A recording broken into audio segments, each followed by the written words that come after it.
sauce. Oh yeah, let's get saucy. So with Rabbit Hole, every week we're going to be diving into some weird, wacky topics, all right?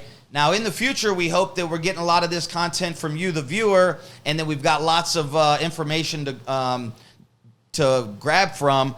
We still got a lot of info for you this time, and what we wanted to do this time is kind of like break things down on the energy spectrum and the human energy experience, all right? Right. Now, what the hell does that mean, Fratzuki? Well, as you know, us humans, we are living in the spectrum of energy called the light spectrum, right? We are in the electromagnetic spectrum of visible light. Everything you can see around you, that's what you're seeing. That's what your main experience of life is, what you could see, right? Mm-hmm. Now, you can also hear lots of stuff, and that's also part of the experience. And also all of your technology, your phones, the Wi-Fi, all of that's interacting in different frequencies. You got microwaves. When you go to the hospital and you get x-rayed, stuff like that. We're going to dive into all those little categories, explain to you exactly what they are, how they work with each other, where we as the humans fit in, and answer the question, are we holograms just living in an energy spectrum? We're just a hologram, maybe, living in that spectrum. We're going to see. You're going to tell us what you think, too, at the end of the episode. All right, so we're going to break it down. You have the electromagnetic spectrum, all right? It goes from very, very long, slow waves to very, very high-frequency, fast waves, all right? On the low end, you have radio waves. And on the very, very highest end, you have the gamma rays, all right? Now, all of the frequencies in between are broken up into categories, and they go like this, all right? So you have radio waves at the bottom. The next wave is microwaves. After that, you have infrared waves. Then you have visible light. After that, you have UV rays, and then you have X-rays, and then finally you have gamma rays, all right? So we're going to break those down for you a little bit. But before we do, we're going to be using some terminology that you might not have ever heard, all right? Yep.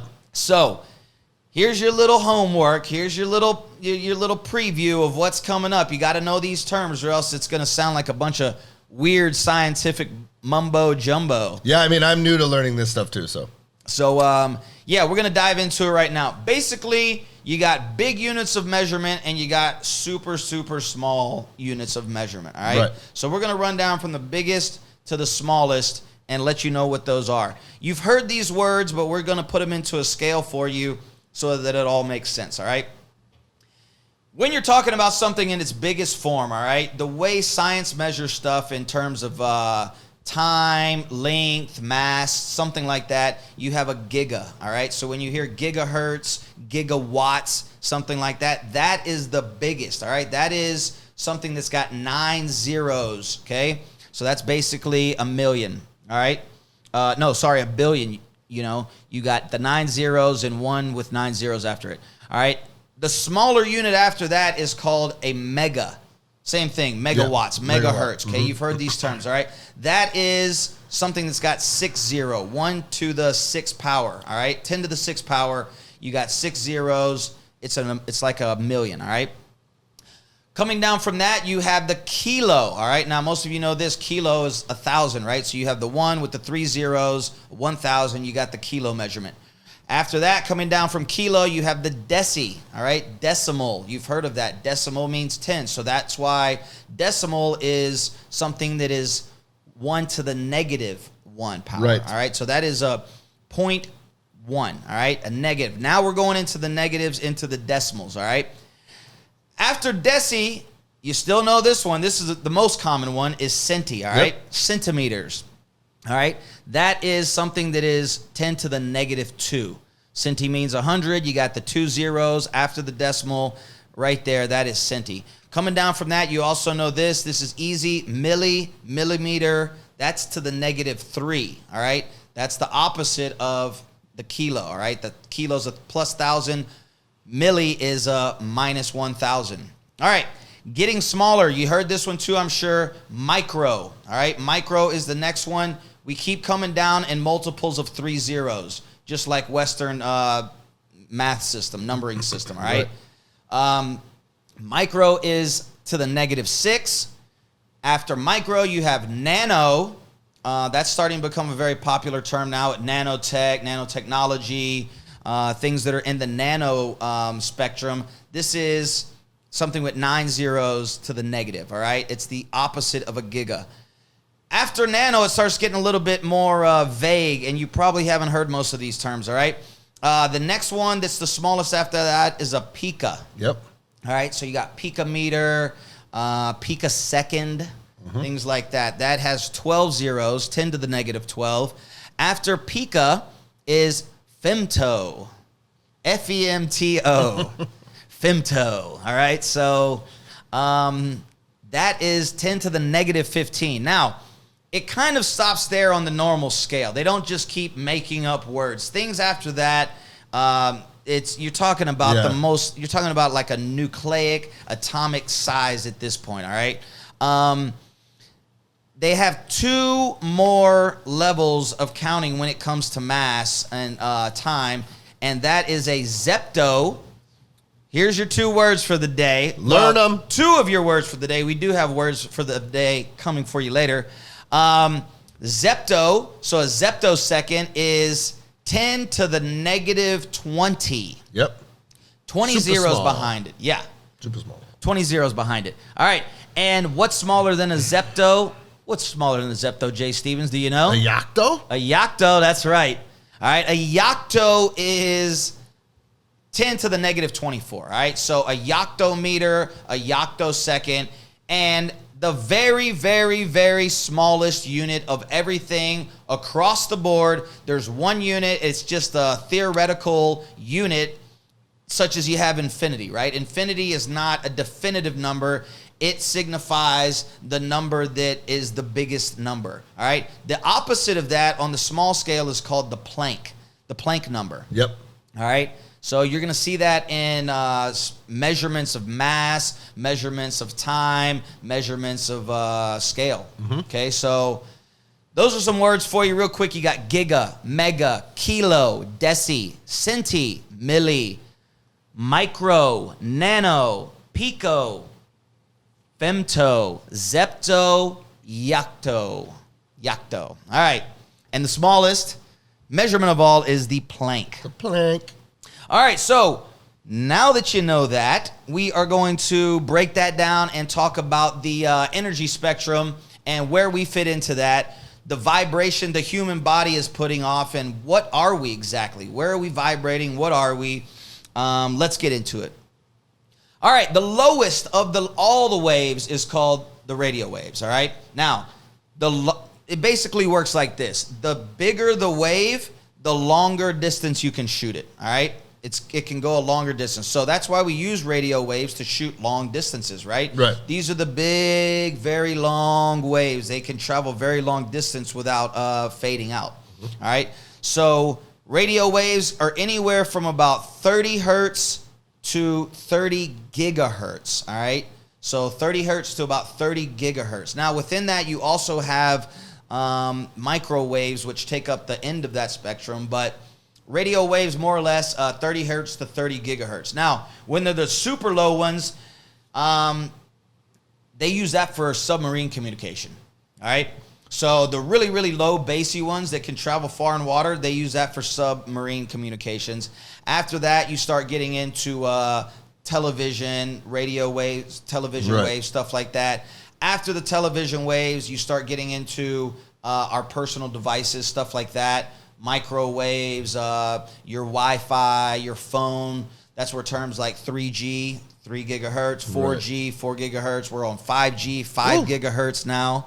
Okay, so you get in that range, and then as you keep going up in the radio waves, that's when you get to the more powerful, technological stuff, right? Right. All right, and then when it comes to the radio waves, since it's a huge spectrum of them, it's all regulated by this one agency in the world called the International Telecom Union. You basically have to apply for them if you want to start a new radio station or send out something in some bandwidth, and they have to make sure there's nothing else interfering with that. Right. You know? Yeah. So, all All right, and then after you get to the radio waves, you start getting a little bit higher in frequency. You get into the microwaves, all right? Microwaves exist around the 300 microhertz to about 300 megahertz to the 300 gigahertz range, okay? 300 megahertz to the 300 gigahertz range. These are smaller little waves. The actual size of them, the wavelength as they measure, talking about 10 centimeters to about a millimeter, all right? These are microwaves used in microwaves and sort of smaller devices and gadget technology, right? Yeah. Getting into even smaller waves, next is the infrared waves. Those are about 300 gigahertz to about 400 terahertz, all right? That's broken down into three categories. You got the far infrared, you got mid-infrared, and near-infrared, and those take up different spectrums along the infrared. Infrared is used for a lot of higher-end technology, like, door stuff, and, a lot of infrared technologies being used in car sensors and stuff like that. Security? Yeah. That infrared? Yeah. It's just, it's a lot higher powered wave, right. And it's a lot more sensitive, right? Because the wavelength is a lot shorter. Yeah. So, all right, and then here is where we come into the picture. Us people. Humans and this 3D world, this matrix that we're all looking at. Visible light, all right? Visible light sits right in the range of 400 to 790 terahertz, all right? This is all the visible light. Now, if you look at this compared to the whole spectrum of energy, this only takes up about 10%. Right. All right? So all of this stuff we're talking about and all of your vision and, idea of the world and this world that we live in, you're only seeing about 10% of it, all right? So there's all this other stuff going on. If this visible light energy that we live in, think about everything that it's done, all the atoms and chemicals that have bonded together and things that reflect light. Everything in just this small 10% energy spectrum has all of the stuff that we see, right? Yeah. And that's only 10% of the whole energy spectrum, right? So it's crazy to think about, what else could be going on out there, right? Right. If just in this 10% of the light spectrum, of the energy spectrum, the visible light, everything that we've put together and everything that we've made a system here just in this light reflecting visible light, think about all the other stuff that's going on or could be going on in the other frequencies. Yeah, a lot. Yeah. So this is a lot of times where, you hear stuff about ghosts. Ghosts are, people talk about sit in these sort of realms, right? They're not really in the visible spectrum. You can't really see them, right? But they are a different type of energy. They're something. Yes. Right? So they're kind of visible. You can kind of see them, but you kind of can't.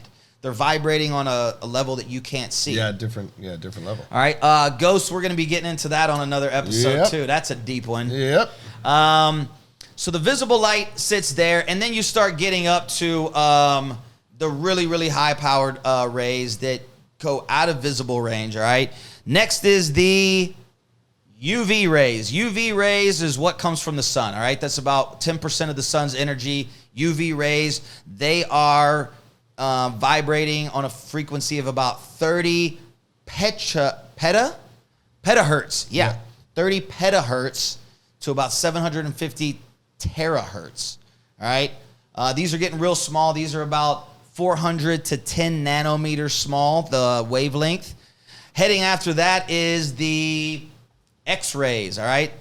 Everybody knows X-rays. If you've had anything, you've been to the dentist. Need to get an X-ray. That's right. Yeah. These things shoot through, and they basically bounce off of small little atoms and small little particles in your body, all right? That's why we're able to see with the X-rays, all right? You're not able to be blocked by the skin or anything else. You can shoot the things off of small particles and molecules, and you have the X-rays. And then finally, wrapping up the spectrum is the gamma rays. Gamma rays. All right? And the gamma rays are the smallest. They use these for the PET scans where they go in and you can scan your brain and scan chemicals and all this sort of stuff. Like the CAT scans? Yeah, I think for CAT scans they're using gamma rays and stuff too. Yeah, exactly. But yeah, this is all, anything we're using with this is on the very high-end medical level. So basically, we're just wrapping up to kind of put in perspective of you that, there is a huge energy spectrum that we're dealing with, that's all around us at all times, you are only experiencing a very small part of it. You're experiencing what you see, the 10% of visible light, and then you're also experiencing a range of the radio frequencies that our ears are able to pick up. Yeah. All right, so next time you think you know everything about life, just know that you only know about 10 to 15% of what you can see and hear. So there's a whole nother 80 to 90% out there that you can't see, you can't feel, you don't even know what it is, but it's out there and it's happening. So this little this show, if you're into weird stuff like that, we're going to be taking that big main concept and diving into some deeper concepts with it in future episodes of Down the Rabbit Hole. Yes, sir.